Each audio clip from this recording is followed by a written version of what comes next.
কিন্তু আমাদের একটাই দাবি, ফরিদপুর বিভাগ হোক। আমি আগেও বলছি, এখনো বলি, আমরা ফরিদপুর বিভাগে যাব না, আমরা ঢাকা বিভাগে আসি, ঢাকা বিভাগেই থাকবো।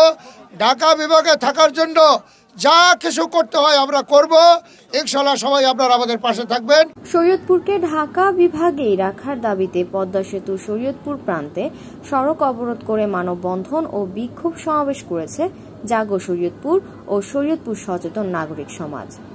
সোমবার সকাল থেকে পদ্মা সেতুর টোল প্লাজার সামনে জড়ো হতে থাকেন বিভিন্ন শ্রেণী পেশার মানুষ ও শিক্ষার্থীরা।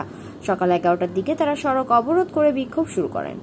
অবরোধ চলাকালীন সময়ে ঢাকা ও দক্ষিণ অঞ্চলগামী শতাধিক যাত্রীবাহী ও পণ্যবাহী যানবাহন পদ্মা সেতু দুই প্রান্তে আটকে পড়ে। প্রায় 1 ঘণ্টা ধরে সেতুতে যান চলাচল বন্ধ থাকায় যাত্রীদের চরম ভোগান্তিতে পড়তে হয়। শরীয়তপুরকে ফরিদপুর বিভাগে অন্তর্ভুক্ত করা হলে আমরা আরো কঠোর আন্দোলনে যাব। পদ্মা সেতুতে প্রতীকী ব্লকড, যেটার মাধ্যমে আমি সরকারকে জানাতে চাই যে আমরা কিন্তু এই পদ্মা সেতুকে ব্লকেট করে এই দক্ষিণ অঞ্চল অচল করে দিব। আমাদের কথা, আমাদের দাবি না মানা হয় তাহলে আমরা সেই দিকে যাব। প্রয়োজনে এই পদ্মা সেতুর দক্ষিণে আমরা রাস্তার উপর শুয়ে থাকবো।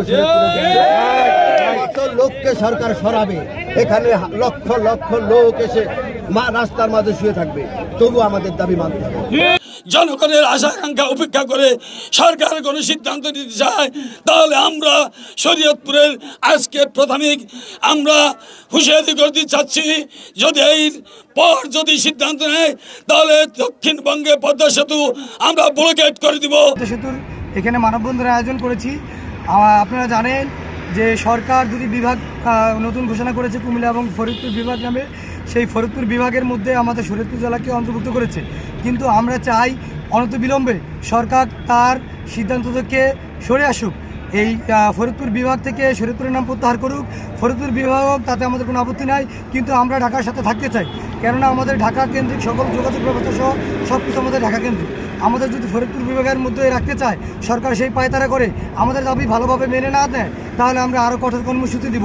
আমরা আশা করি সরকারের শুভবুদ্ধির উদয় হবে, সরকার আমাদের শরীয়তপুর জেলাকে ফরিদপুর বিভাগ থেকে প্রত্যাহার করে নেবে। জানাতে চাই, যদি সরকার আমাদের দাবি ফরিদপুরবাসী প্রাণের দাবি প্রস্তাবিত ফরিদপুর জেলা থেকে ফরিদপুর বিভাগ থেকে শরীয়তপুর জেলার নাম প্রত্যাহার না করে, তাহলে পরবর্তী অবস্থান আমরা সম্পূর্ণভাবে ব্লক করে দেব। বিক্ষোভকারীরা অবিলম্বে সিদ্ধান্ত প্রত্যাহারের দাবি জানিয়ে সতর্ক করে বলেন, দাবি না মানা হলে সারা জেলায় আরও বৃহত্তর আন্দোলন গড়ে তোলা হবে। ঢাকা বিভাগে রাখতে হবে শরীয়তপুরকে। মানববন্ধন বিক্ষোভে উত্তাল পদ্মা সেতুর জাজিরা প্রান্ত। পদ্মা সেতু শরীয়তপুর প্রান্তের এই আন্দোলন এখন জেলা জুড়ে আলোচনার কেন্দ্রবিন্দু।